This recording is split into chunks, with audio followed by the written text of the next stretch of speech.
വലിയ പങ്കുവഹിച്ചിട്ടുണ്ട് എന്നത് ആദരപൂർവം ഓർക്കുകയാണ്. കേരളത്തിലെ മുസ്ലിം സമുദായത്തിൻ്റെ പിറവി തന്നെയും തദ്ദേശീയ പരമ്പരാഗത ജീവിത രീതികളെ ഉൾക്കൊള്ളുന്ന വിധത്തിലായിരുന്നു. ഏകദൈവ വിശ്വാസത്തിന് വിരുദ്ധമല്ലാത്ത പ്രാദേശിക രീതികളെ ഉൾക്കൊള്ളുന്നതായിരുന്നു. എന്നാൽ അക്കാലത്തെ ഇന്ത്യ സാമൂഹികമായ ഒരുപാട് ജീർണതകൾ നിലനിന്ന ഒന്നായിരുന്നു. തൊട്ടുകൂടായ്മയും തീണ്ടിക്കൂടായ്മയും ജീവിതക്രമമായി നിലനിൽക്കുന്നൊരു കാലം.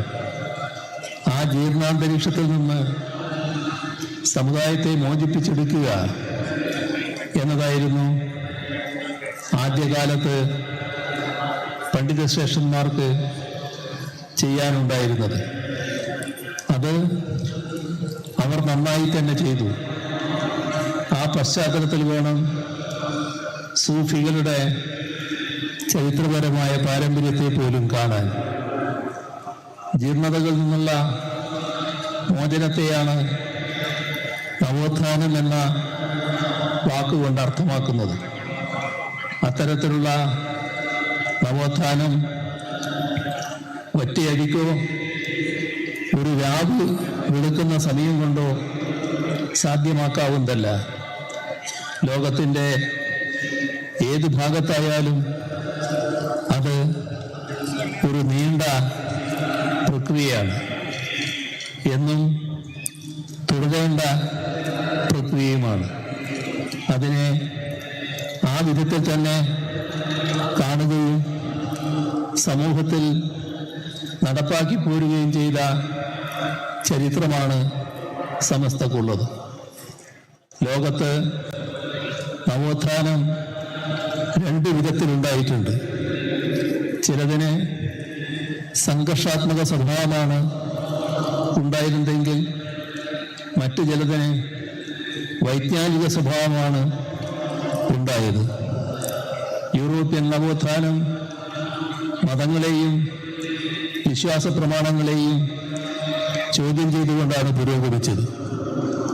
അതുകൊണ്ട് തന്നെ മതവിശ്വാസികളിൽ വലിയ മാനസിക മാറ്റം ഉണ്ടാക്കുന്നതിൽ അത് പൂർണ്ണമായും വിജയിച്ചു എന്ന് പറഞ്ഞുകൂടാ.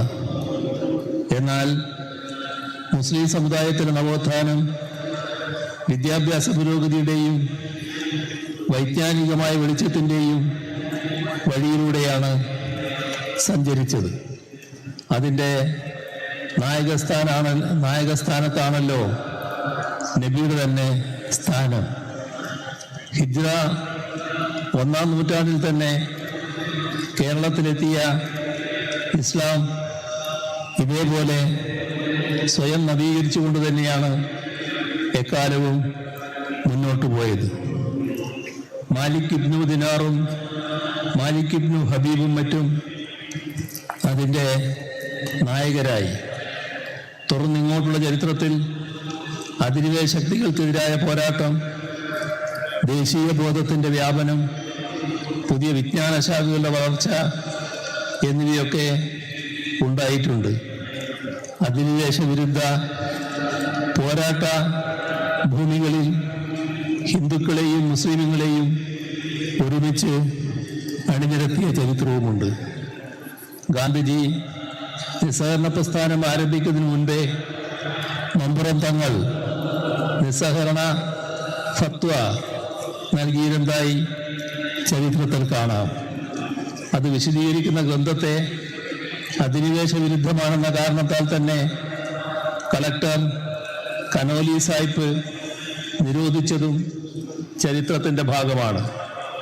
ഇതിൻ്റെയെല്ലാം തുടർ പാരമ്പര്യം ഉൾക്കൊണ്ടുകൊണ്ടാണ് 1926 സമസ്ത കേരള ജംഇയ്യത്തുൽ ഉലമ രൂപീകരിക്കപ്പെട്ടത്. ആ സമസ്തയാകട്ടെ ഭീകരവാദത്തിനും തീവ്രവാദത്തിനുമെതിരെ വിട്ടുവീഴ്ചയില്ലാതെ നിലകൊണ്ടു. വിശ്വാസ സംബന്ധമായ പരിഷ്കരണങ്ങളിൽ പോലും പ്രകോപനരഹിതമായി മാത്രം പെരുമാറി. അതെല്ലാം നമ്മുടെ മതനിരപേക്ഷതയുടെ സംസ്കാരത്തെ വലിയൊരളവിൽ ശക്തിപ്പെടുത്തി. അതുകൊണ്ട് തന്നെ ഒരു നൂറ്റാണ്ട് പൂർത്തിയാക്കുന്ന വേളയിൽ സമസ്തക്ക് ഇതിൻ്റെ എല്ലാം കൂടെ സഞ്ചരിക്കുകയും നേതൃത്വം വഹിക്കുകയും ചെയ്ത ഒരു സംഘടന എന്ന നിലക്ക് അഭിമാനിക്കാൻ ഏറെയുണ്ട് എന്നാണ് വരുന്നത്. മതനിരപേക്ഷ ശക്തികൾക്കൊപ്പം നിന്നുകൊണ്ട് മാത്രമേ വർഗീയതയെ ചെറുക്കാൻ കഴിയൂവെന്നും വർഗീയതക്ക് വർഗീയതല്ല മറുപടി എന്നുമൊക്കെയുള്ള സമസ്ത നിലപാടുകൾക്ക് വർത്തമാനകാല സാമൂഹ്യ അന്തരീക്ഷത്തിൽ വലിയ പ്രസക്തിയാണ് ഉള്ളത്. നമ്മുടെ രാജ്യം അതിൻ്റെ ചരിത്രത്തിലെ ഏറ്റവും വലിയ രാഷ്ട്രീയ പ്രതിസന്ധികളിലൂടെ കടന്നു പോകുന്നൊരു ഘട്ടമാണ്. ഇന്ത്യയുടെ ബഹുമത ഘടനയും ബഹുസ്വര സാംസ്കാരിക പൈതൃകവും തകർക്കാനുള്ള നീക്കങ്ങൾ ഇവിടെ നടക്കുന്നു എന്നത് ഗൗരവമായി കാണേണ്ടതുണ്ട്. ഒരു മതം, ഒരു ഭാഷ, ഒരു സംസ്കാരം, ഒരു ഭക്ഷണ രീതി, ഒരു വസ്ത്രധാരണ സമ്പ്രദായം എന്ന നിലയിൽ ഇന്ത്യയെ അതിൻ്റെ വൈവിധ്യം തകർത്ത് ഏകശിലാരൂപത്തിൽ വാർത്തെടുക്കാനാണ് ശ്രമം നടക്കുന്നത്.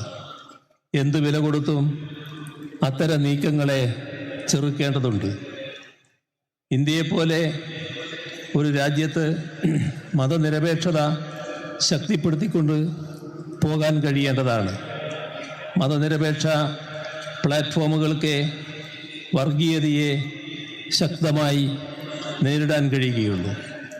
അല്ലാതെയുള്ള ഏത് നീക്കവും വർഗീയതയെ വളർത്താൻ വഴിവെക്കുക മാത്രമേ ചെയ്യുകയുള്ളൂ.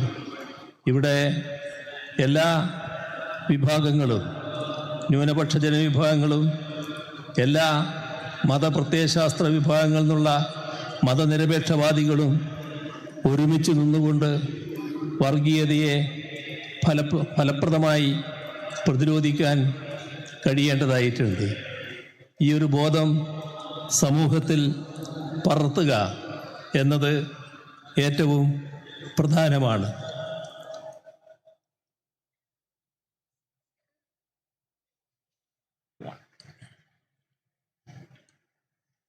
പൗരത്വത്തിൻ്റെ മാനദണ്ഡം വരെ മതമാക്കി വ്യവസ്ഥ ചെയ്യുന്ന ഒരു കാലമാണിത് എന്നത് നാം ഓർക്കണം.